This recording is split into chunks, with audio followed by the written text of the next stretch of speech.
From the land of 10,000 lakes and just as many heartaches, welcome to the 301 Show. We're here to celebrate, commiserate, and maybe, just maybe, see a Minnesota team win it all. Whether you're dreaming of a Vikings Super Bowl, reliving the glory days of the Twins, or still recovering from the Timberwolves roller coaster, we've got you covered. This is the 301 Show, where the North remembers and the passion never fades.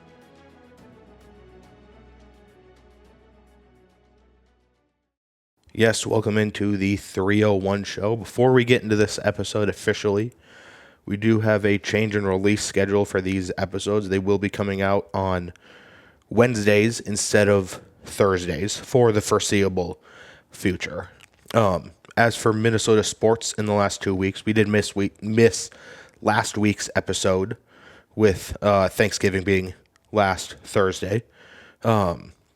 But as for Minnesota sports, the Timberwolves continue to be the streakiest team in the entire NBA.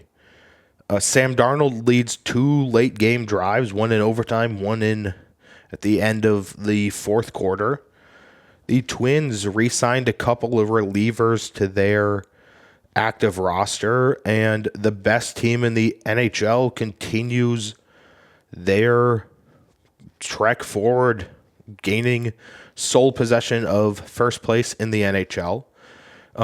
For all this plus more, this is the 301 Show.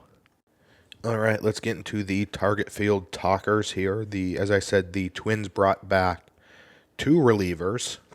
First one is Justin Topa, who they got in the Jorge Polanco trade last offseason. He signed a deal that could be worth up to $3 million, but is $1,225,000 guaranteed. He has a $1 million base salary for 2025, and he has a team option for 2026 that, if he is on the roster, will be a $2 million salary. If they opt to not bring him back, the Twins opt to not bring him back, he will be paid $225,000. So he will, in the buyout, he will be. So he will be paid at minimum $1,225,000. He is 33 years old. Last season, 2024, he only pitched in 3 games. He was dealing with, I think it was Tommy John surgery. He was dealing with some arm issues, and in typical Twins fashion, they do go out and sign a reliever with injury issues. In 3 games last year, he pitched 2 1/3 innings. He only gave up 1 hit and no runs, struck out 2, and walked nobody. He didn't get a ton of work last year, and hopefully will be back next year for more of the season, and the Twins can decide if they want to bring him back or not. He wasn't the only signing. They also brought back Brock Stewart, who had a salary of $870,000 for 1 year. That also includes $30,000 in bonuses. He gets $10,000 if he is on the active roster for 112 days. He also will get another $20,000 if he is on the active roster for 142 days. He is also a 33-year-old, so that salary will be up to $900,000. They could be paying him next year. But last season, he was also dealing with some injury stuff. Looked very hit or miss last year. When he looked good, he looked really good.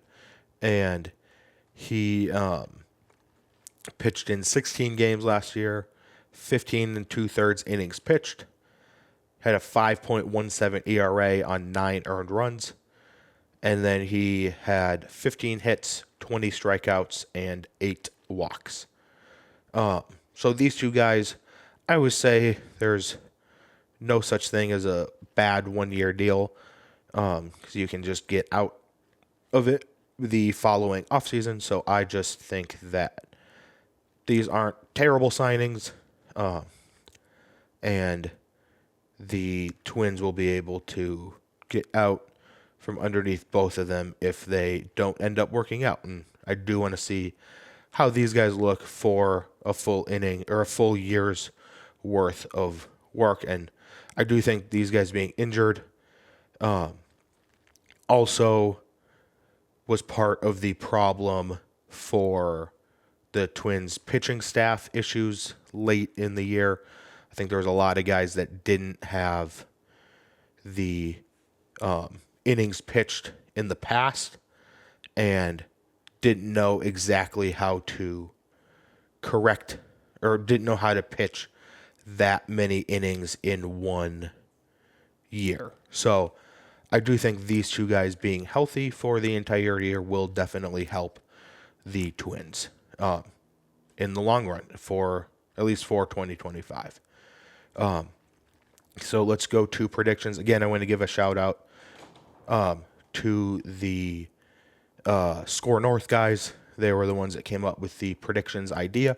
I will link their two channels down below in the description. Please go check them out if you get the chance.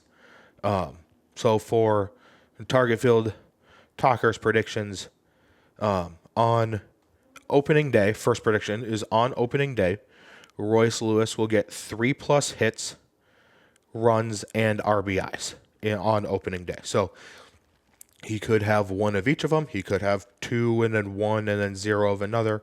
He could have 3 hits, no runs scored, and no RBIs. And this would count. He just needs to have a cumulative score of 3 of those, at least 3 of those 3 statistics. My second prediction is a 2-item kind of parlay here. The first item is that Pablo Lopez will get the opening day start, and he will strike out 7+ batters on opening day. I know a lot of guys don't go super deep into games on opening day, but I do think he will strike out 7 and get the pitching staff off on the right foot. And then my third and final prediction for episode 10 here of the 301 show is that Bailey Ober will lead the Twins in innings pitched in 2025. So that is it for the Target Field Talkers. Now let us move on to the next one. All right, now moving on to the Wolves Den here. The Timberwolves played 6 games in the last 2 weeks. They were on a 4-game losing streak, losing to the Raptors in Toronto. They lost 110-105 a couple Thursdays ago. They haven't won in Toronto since 2004. Now, I'll get back to that in just a second here. They then, the following Sunday, traveled to Boston, and they lost 107-105, lost by 2 points. Ant dropped 28 points that game. Jaylen Brown dropped 29. They also haven't won in Boston since 2004. So they haven't won in either Toronto or Boston since KG's MVP year. That is absolutely insane. They have beat Toronto on the road 1 time since then, but that was the COVID year when they were playing, the Raptors were playing down in Tampa Bay. So they have struggled on the East Coast, the Northeast, in the Northeast there. The New England area, the north of the border, they have struggled a lot, and their struggles will continue at least another year, as that is the only game they play in those 2 cities this season.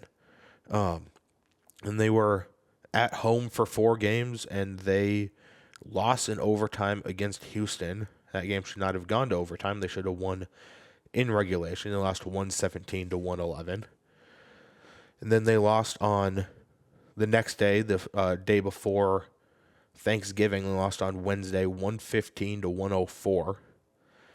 And they had 2 quarters where they got absolutely blown out. They lost the second quarter 38-24. And they lost the fourth quarter 34-18. That is unacceptable, especially against a team like Sacramento. You can't be losing quarters by 12 points, or 14 points and 16 points.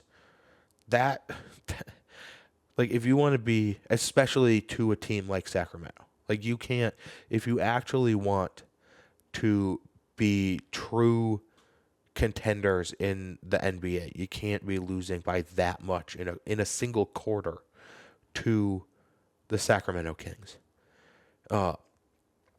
Then on Friday, Black Friday, they welcomed the Clippers, which they won by 1 point. That was a great defensive game there. It was 93-92. Ant-Man put up 21 points on 7 of 21 shooting. He also had 4 rebounds, 3 assists, and 2 steals. So he had a pretty good all-around game there. Then this past Monday, a couple days ago, they beat the Lakers 109-80. Julius Randle was the one that led the scoring with 18 points. Ant only scored 8 points in 27 minutes on Monday against the Lakers. He went 3 of 13 shooting. But he did pull down 7 rebounds, had 3 assists and 2 steals. So he was good in the other categories for the Timberwolves on Monday. And I just want to point out ESPN's just absolute hypocrisy here and how much they just seem to hate these, non-big market teams. I mean, I think it's pretty obvious that everyone, they love the Lakers and the Knicks and sometimes the Nets. But they want to see those teams succeed because they want to go cover playoff games in New York and LA and Miami and maybe even Chicago. But their ESPN headline on SportsCenter the other day was short-benched Lakers lose to Timberwolves. Like, they were blaming the Lakers losing to the Wolves on Monday on the fact that the Lakers were just tired. And that was the only reason the Lakers lost that game. Not the fact that, the Wolves just actually played well defensively. They just, Gobert actually just shut down LeBron. LeBron, I think in his career, they said he had he's scored more 40-point games than have been held under 10 or something like that. Something crazy like that. And they just seem to have any excuse other than the Timberwolves just played better. They will find any excuse for why the Lakers lost that game other than the Timberwolves were just the better team that game. Looking ahead, the Wolves have a California stretch here this next week. They play at 9:30 tonight on Wednesday the 4th in LA against the Clippers. Then they play at 9 p.m. on Friday the 6th at Golden State. And then Sunday at 7:30, that would be the 8th, also at Golden State. So one of those two games, I think it's the first one, I think it's the one on Friday, is the NBA Cup. Could be wrong about that, but I believe that's why they have some of those back-to-back games against the same team in the same place. As for team rankings, through 20 games now, so we are a fourth of the way through the season, so it's a pretty good sample size there. It's not to say that none of these will change throughout the year, but 20 games is a good sample size. They are 10-10 on the year, so exactly 500. They are third in the Northwest Division, behind the OKC Thunder and the Denver Nuggets. They are 11th in the Western Conference. So a 500 team, you are exactly 500 and you won't make the playoffs. That's crazy to me. That's how good the Western Conference is. That's why I'm hoping that, Seattle and Vegas are the ones that get teams, and they get teams here pretty soon, because that would mean probably the Wolves would be the ones moving to the Eastern Conference, because we would actually have, rivalries with Milwaukee and Chicago then, with us being that close to travel pairs with those two teams. So, and the East is a lot easier of a conference than the West is right now. As for the rest of the team statistics here, they are averaging 111.1 points for per game, which is 18th in the NBA. They are sitting at 46.5% shooting, which is 15th, so right in the middle. 3-point shooting, they are above average. They're sitting at 37.3%. So just over a third. That is tied for 10th in the entire NBA. So that is right around a third of the NBA there, or 2/3 of the NBA they are better than. Free throw percentage, they're sitting at 80.1%. That is 6th. They're pretty good efficiency when they get to the line. Rebounds per game, they are at 41.8, which is 26th. So they're not rebounding super, super well. For blocks per game, they are sitting at, or getting blocked per game, they're sitting at 4.6, which is tied for 23rd. So they are actually able to get some shots off there. The turnover differential per game is sitting at +1, so they are, that is 9th. They are doing pretty well in turnovers, forcing more turnovers than they're giving up. And just like last year, they are a lot better defensively than they are offensively. The offense has taken a step back with Cat being traded, but the defense is stepped up, or is either the same or better in a lot of these categories. Points against per game, they are at 108.8. That is 5th in the NBA. Field goal against percentage, so other team shooting percentage, is 46.7%. That is 19th. 3-point shooting percentage against is 34.4.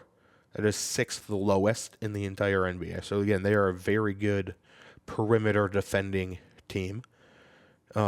Rebounds against per game, they're 42 rebounds against per game. That is 6th. So they are doing a good job of not letting the other team get rebounds.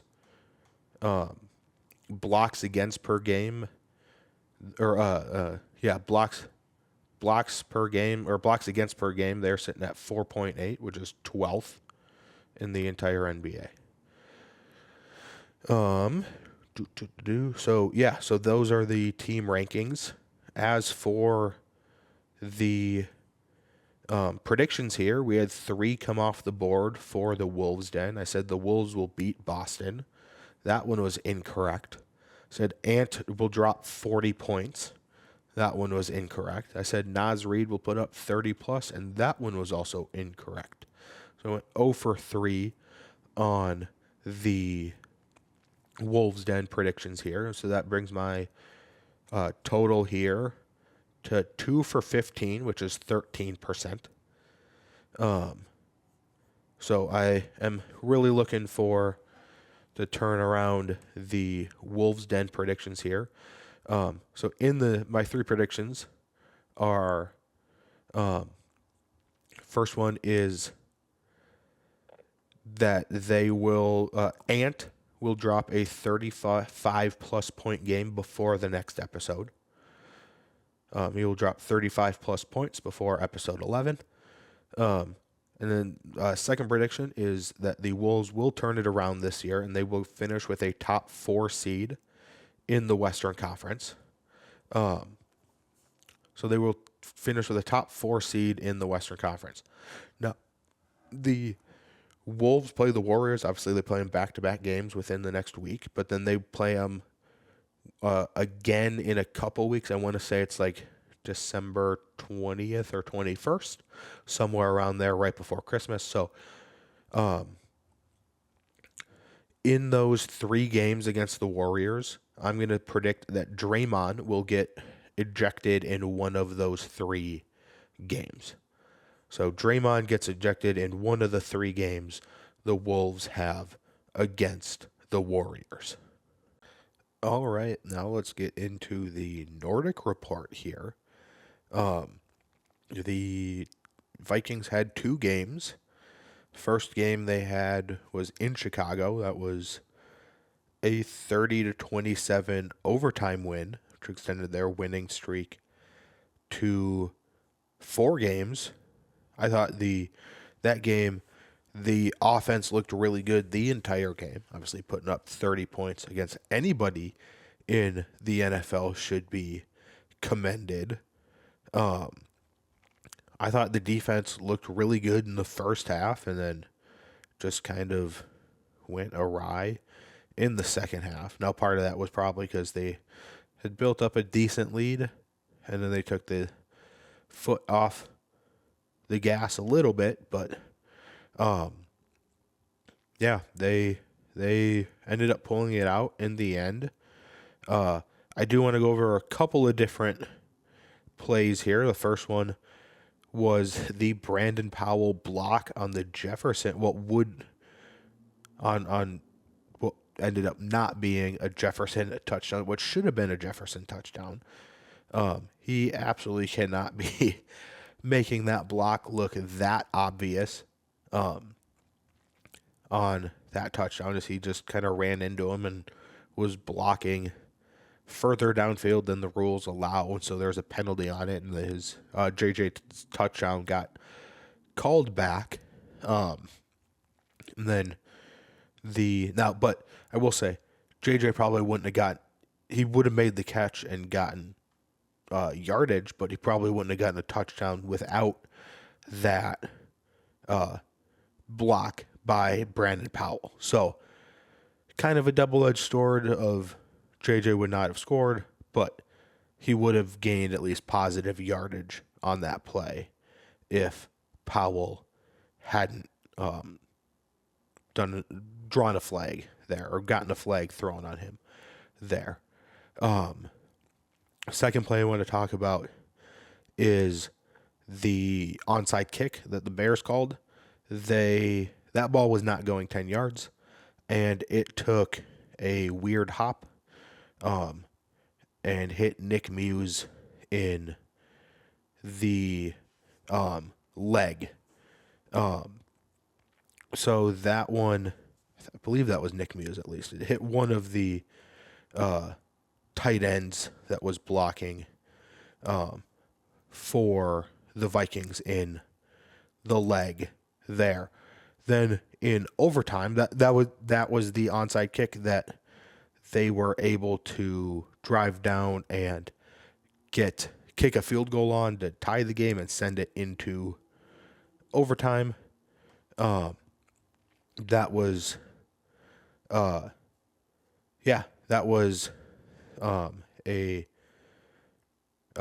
big mistake there. But again, not gonna happen all the time. So yeah, then the another play I want to talk about was in overtime, the massive sack there. In overtime, Caleb Williams took. Now he should have gotten that ball out. He was dancing around for what seemed like a year. He had all the time in the world to make some sort of throw on that one, on that play, but couldn't, and ended up taking the sack, and it worked out for the Vikings. That they ended up not scoring, and they were able to get the ball, and John Parker Romo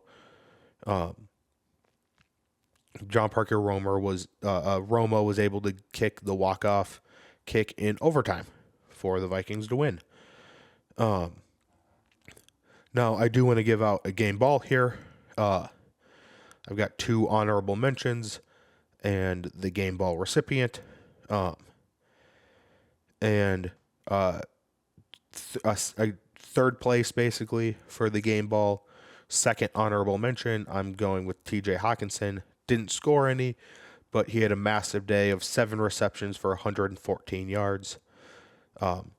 My number 1 honorable mention, getting second place, is Sam Darnold, 22 of 34 for 300 passing yards and 2 passing touchdowns.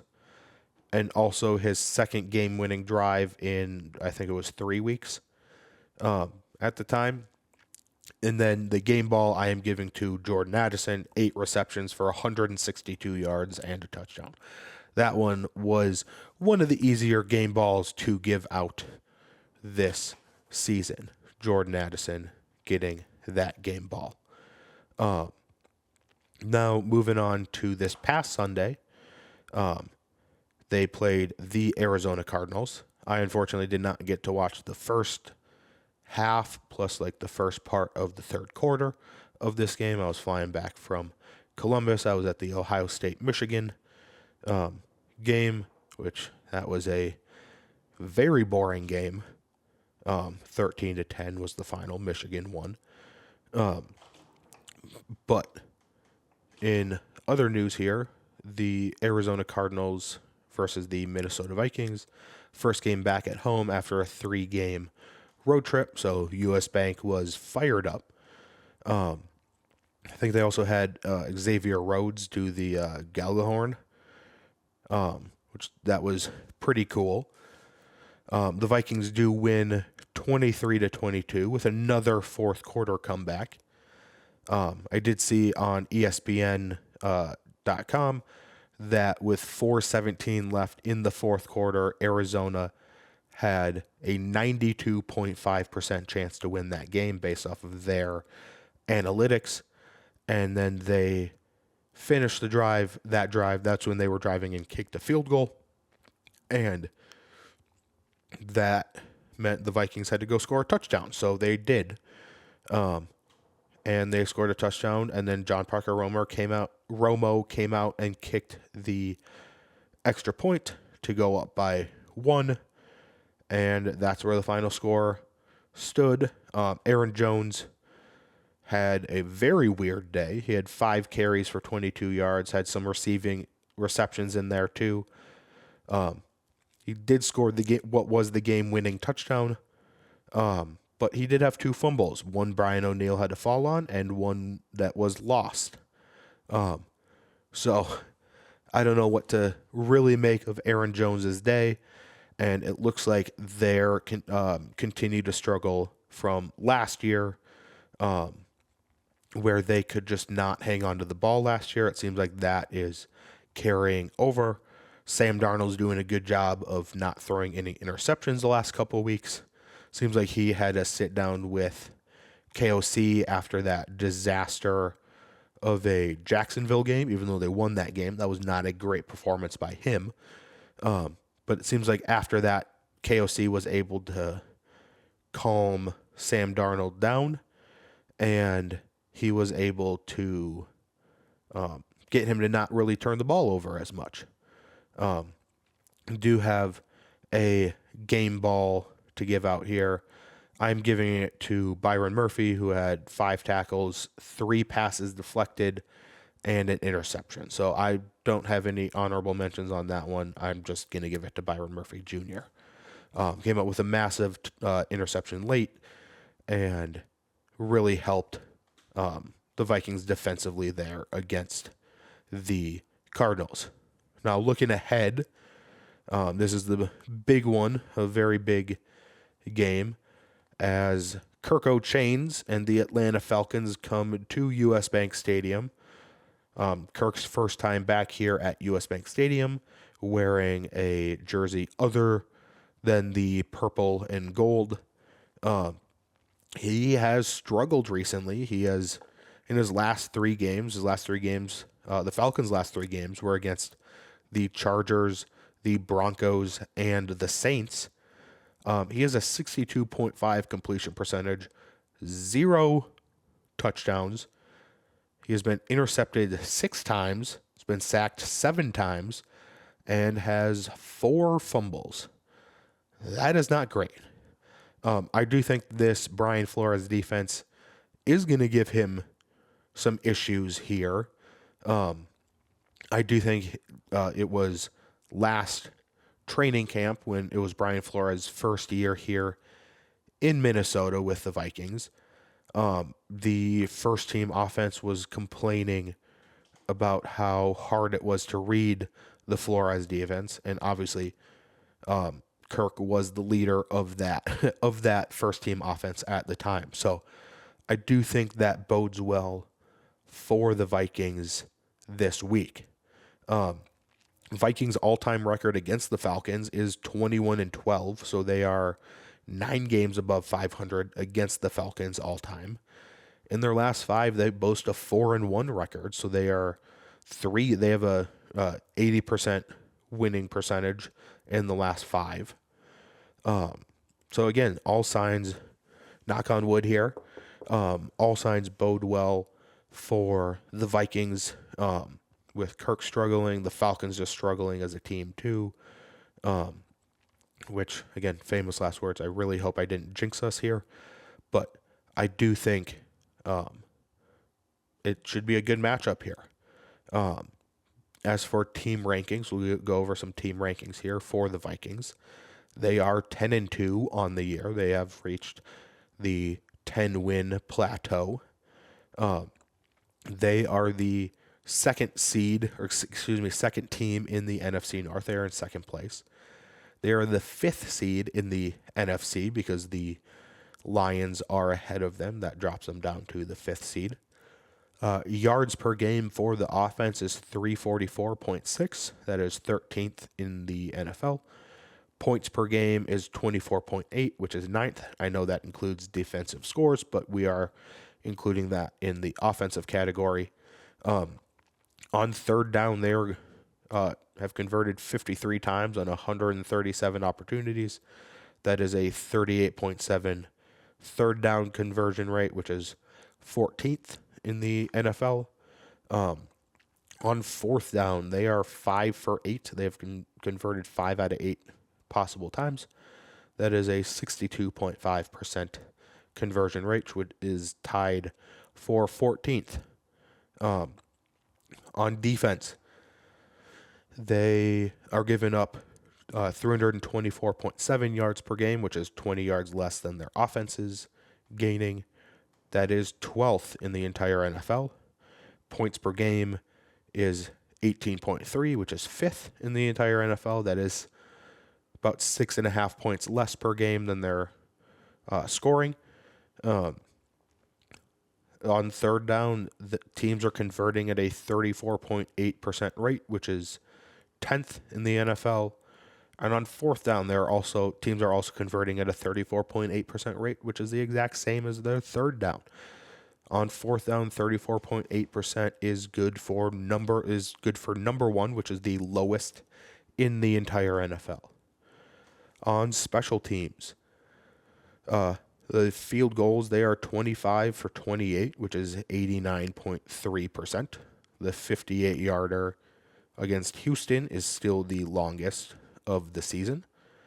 And PATs are 30 for 31. So for the Nordic Report's predictions here, we had 4 come off the board in the last 2 weeks. Said that Justin Jefferson and TJ Hawkinson will score a touchdown against the Bears. That was incorrect. Said John Parker Romo will make all of his field goal attempts against the Bears. That was correct. And I said that Caleb Williams will get sacked 5+ times and or gets intercepted 2+ times, and neither of those happened, so that is incorrect. And then based off of this last week, I said this was the first episode back in episode 3, which was the first episode I did the predictions. I said that the Vikings will win double-digit games, and that is now correct. So For the Nordic Report, I am up to 7 correct predictions out of a total of 18 that have come off the board. That is good for 39%. As for my 3 predictions for this week, I said that my first prediction is that the Vikings will finish with a top 5 record in the NFL. And if that is tied with a bunch of people and there's more than 5 teams that way, that still counts. They will be tied or have a top 5 record in the NFL by the end of the year. The Vikings will win by more than 8 points on Sunday, so they will win by 2 or more scores. And I also said that Harrison Smith will get an interception he will just get an interception. I'm assuming that it is Kirk Cousins starting, but I'd want this point if he intercepts Michael Penix. So off the record, I am going to say that he intercepts Kirk Cousins, but on the record, he will intercept whoever is playing quarterback for the Falcons this weekend. All right, now the final segment here is the Rinkside Rundown. In the last 2 weeks here, the Wild have gone 5-1-1. On the Thursday before Thanksgiving, they beat the Oilers 5-3. Fleury was in net for that one. He stopped 28 out of 31 shots, and that was the one where he had the fluke first goal where Draisaitl just basically dumped it in and he waved at it, and it went between the wickets. Freddie Gaudreau also had 2 goals and 1 assist in that game. And that was the game where Kirill got hit with a knee-to-knee hit. Absolutely dirty hit there. That caused him to be out for the Saturday's game, the game after that, which they lost in a shootout 4-3 to the Calgary Flames. Still haven't won in a shootout yet this year. They were down though late 3-1, late in the third period. Faber tied it with under 4 minutes left. Faber scored to make it 3-2 with under 4 minutes left. And then Rossi scored to tie it with 34 seconds left in regulation before they lost in a shootout. Had a chance to win it in the shootout, but could not pull it out. They had Sunday off, and then they came back on Monday to play the Winnipeg Jets here at the XL Energy Center. That first period they played, they scored their only goal of the game. They lost 4-1, but that first period, honestly, at least to that point for sure, looked like their best period of hockey all year long. And they just simply ran into the best goalie at least at the time, the best goalie in the league, Connor Hellebuck, 43 for 44. He's made 43 saves. And I just think that the Winnipeg Jets were, at least at the time, just an absolute wagon. They've started to fall apart there for a little bit recently. Then took Tuesday off. Then on Wednesday, they went to Buffalo to play the Sabres, where Kirill scored on a 4-on-1. Don't know how much the Buffalo goalie, don't know how much of a chance he stood on a 4-on-1 with, I think it was Faber, Boldy. It was Faber and Kirill, and then I think it was Boldy and Rossi were the other two. Those were the 4 skaters coming down on him, and you can't, I don't know how much you're supposed to do on that. I do want to say that Gustafsson made all 39 saves. He faced 39 shots and stopped all 39 of them. The Wild as a team, that game blocked 32 shots in that game. So absolutely outstanding defensive performance there by the Wild the day before Thanksgiving. Black Friday, they had an afternoon game, a 1 p.m. game back at home against the Chicago Blackhawks. They won that game 3-2. Chicago actually took a 2-goal lead. 2 goals, both of their goals came from former Wild player Ryan Donato. But then Jared Spurgeon took over, scoring 2 goals, including the game winner late in the third period. Absolutely massive game from the captain. Fleury also stepped up huge in the second half of the second period and the third period. He stopped 21 of 23 shots. I believe Donato had one of the 2 goals was a power play goal. So, again, they continue to struggle on the penalty kill. The Wild do. But they rode that momentum of a 2-game winning streak into their game on Saturday against the Nashville Predators. And it took them until overtime, where they won 3-2.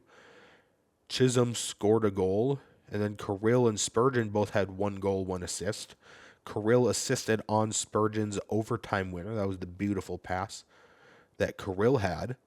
And Spurgeon said after the game he was not expecting to receive that pass there from Kirill, as Kirill has been kind of trigger happy this year, which is very nice to see. It's a very nice change from last year where he and Zuccarello seemed to pass it just way too much. But it's nice to see that Kirill still has that gene in him where he can pass it when the opportunity is right. And Gus Bus again stood huge in net for the Wild, stopping 25 out of 27 shots that came his way. And then they had a couple days off before they played last night against the Vancouver Canucks. Jake DeBrusk and Quinn Hughes both scoring for the Canucks. Then Freddie and Jake Middleton both scored goals in regulation for the Wild to send it into overtime, where the Vancouver Canucks had a couple of 2-on-0s. They had one 2-on-0 where Gustafson made a massive save. Then they had another 2-on-0, hit the post, and Wild were able to clear it and get it up to Rossi, excuse me, got it up to Rossi, and Rossi was able to send it over to Kaprizov, who just buried it in the back of the net for the overtime winner with 30 seconds left in overtime. As we look ahead this week, on Friday, the Wild are in Anaheim. They got a couple days off here. They play on Friday at 9 p.m. That is Friday the 6th of December. The Wild lead that all-time series. Then they play the next day at 7 p.m. On the 7th at the LA Kings. So they are staying in the Anaheim, LA metro area. They get off Sunday, Monday before traveling to Utah for the first time on Tuesday the 10th. That game will be at 8:30. That will be literally their first game in Utah ever. So that is cool to see. Now, we do have some team rankings, some Gus Bus rankings here, but I do want to get into just an exciting note that came out today. I am recording this late on a Wednesday, probably be up right after I record it. But coming out this afternoon was the Four Nations tournament rosters that are happening in, I believe it's February. There's a 2-week break for the NHL players to go. The Four Nations participating are Finland, Sweden, Canada, and the U.S. The Wild actually have 5 players going. They've got 2 playing for Team USA. Matt Boldy is playing for Team USA, and Brock Faber, Minnesota's own, is also playing for Team USA. They do have 3 players playing for Team Sweden, too. That will be Joel Erikssonek, Jonas Brodin, and the Gus Bus.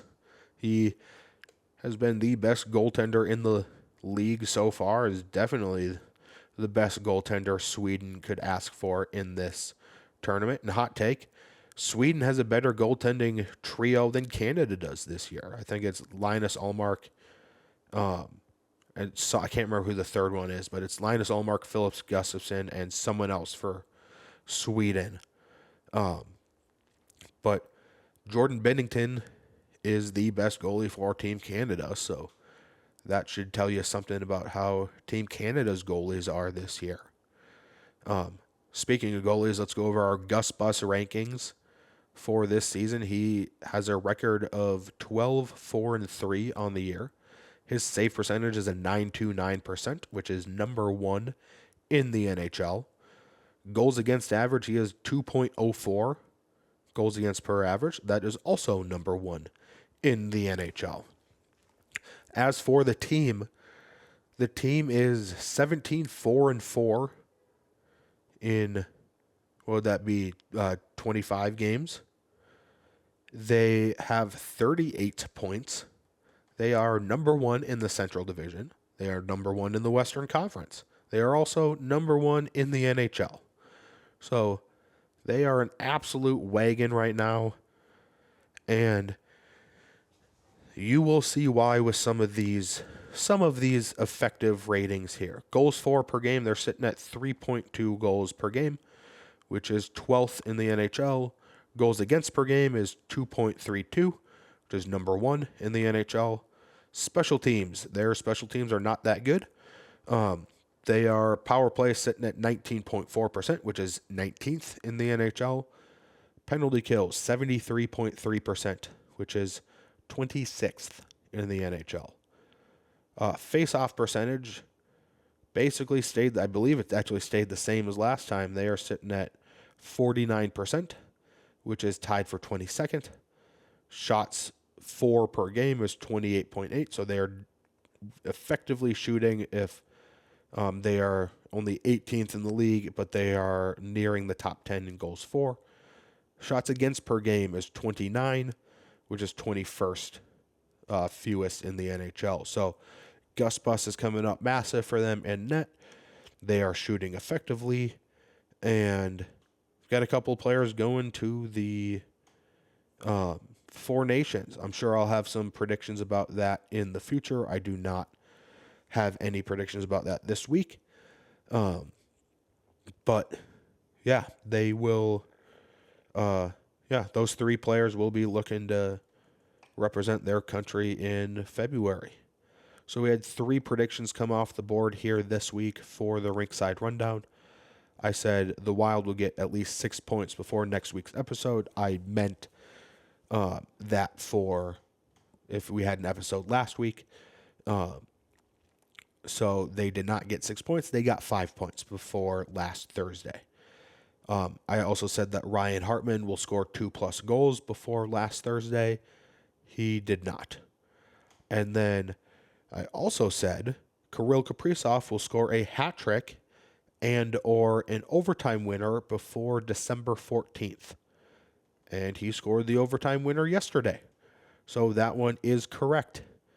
So that brings my totals up here to 6 correct predictions out of 15 that have come off the board. And that is 40% for the Rinkside Rundown.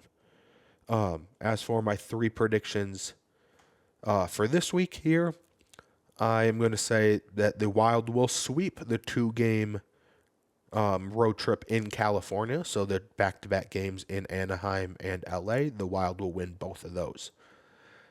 Second prediction is that Kirill will sign an extension with the Wild before the first preseason game in 2025. He can sign an extension starting, I believe it's July 1st, I believe it is.